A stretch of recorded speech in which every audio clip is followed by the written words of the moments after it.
We're at Veg Unloving It, Australia's oldest vegan. Foodstagram. Where are we? We're at Veg Unloving It, Australia's oldest vegan establishment. And the burgers are big here. Wow, I'm excited. That looks good.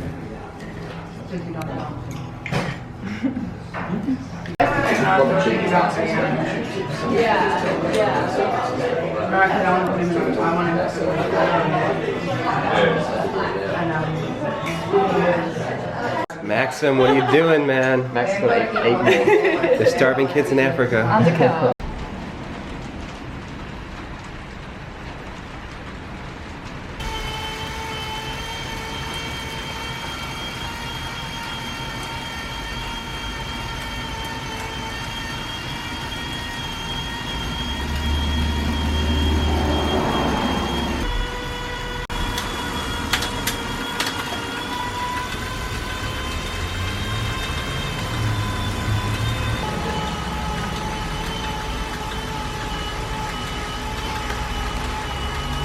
We've got at the Olympics, go through here, you've got 3 mile descents, you've got intermediate sprints with 70. We're trying to make this as flat as possible, obviously.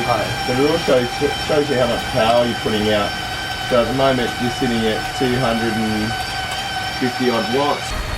So a bit of a flat again, and then you're going to hit your 5%. I can't believe, so he's 94 efficiency right now on the left leg? 95? What is that 95, 92 up top? That's the strike angle. So oh, okay. This red line is where you're striking. They're saying basically at 90 is where you're able to get the most leverage. Because it's at that point where you can push through. But I find that if you're pedaling in a more circular pattern, then that number generally pushes closer to 100. And again, about that 77. I find the engineers tend to like this one a little bit more because there's a bit more around information, a bit more feedback. So yeah, RPM's 116 now. Your average has been 91 RPM over your ride so far.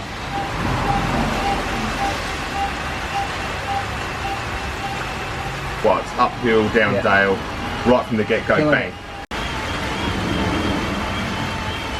Right, so we'll save that data. Well, that's definitely harder than the real world. That being said, when you were doing 28 kilometres an hour, it feels like you're doing 28 kilometres an hour. Yeah, it's quite unique. Yeah. So from a lot of people, I guess what you're not feeling is you're not feeling the air blowing over you. Yeah, you know. So it does calculate in how fast you're going, your weight, and then it gives you some sort of air drag resistance. So it gives you calibrates air drag with that. Look at that. I can feel that now. I'm just like scraping the mud off the shoes. Yep. Yeah. And now I'm just going to be.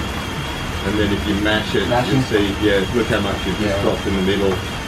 So at the top dead centre, top and bottom, sure your power's higher at the top of the peak, but your efficiency's dropped. And straight back to 90.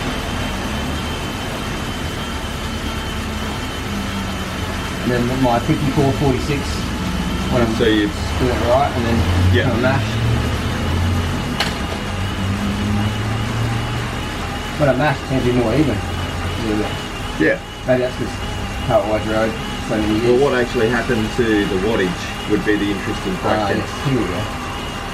So if you start bringing the wattage into it and calibrate that in with what you're doing, keep in mind that you just come off a little rise and you're right along the flat at the moment. And you'll find that as soon as you get to an incline, that's when people start to do that mashing and your stats start to go all over the shop. So at the moment, if you hold this along the flat section, but I mean definitely you're putting in more power with the left leg. As you can see, it's peaking higher on the graph. So you're at, say, 190 odd. Not higher than 90? If you can get higher than 90, if you can get 100, then you're an electric engine. Oh, gotcha. So 80 cadence. So that's the way to do it. I'll start with your hand there. And then you touch the brakes too.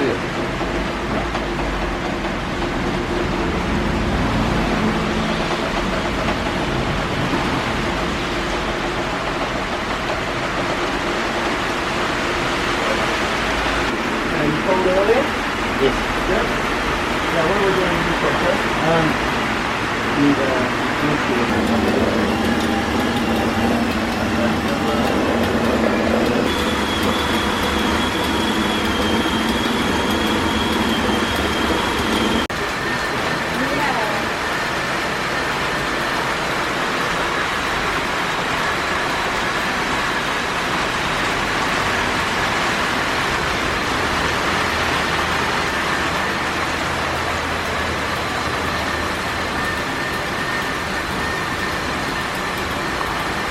Definitely make sure you've got the gearing for it. Maybe try and get some compact cranks onto your bike, something with at least a 36 or 34 kind of chainring on the front. Use the momentum, try and keep the speed, get up the steep part, pushing yourself basically, pushing all your energy on the steep part, knowing that it's going to flatten out afterwards. I'm a big fan of spinning the gears, so trying to stay on top of the gear and not bogging yourself down with too much of a hard gear to turn.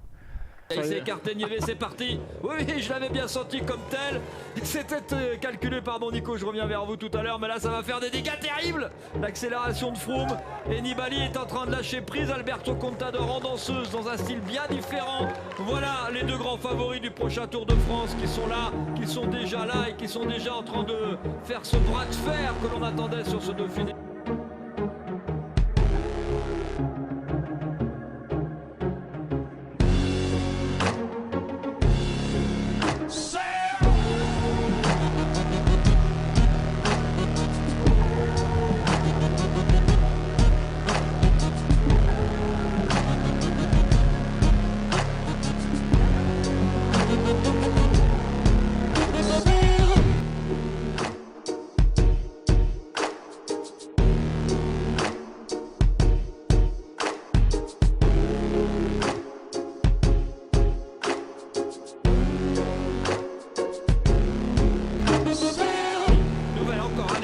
Je les ai pas comptés, mais on en est au moins à la 7e, 8e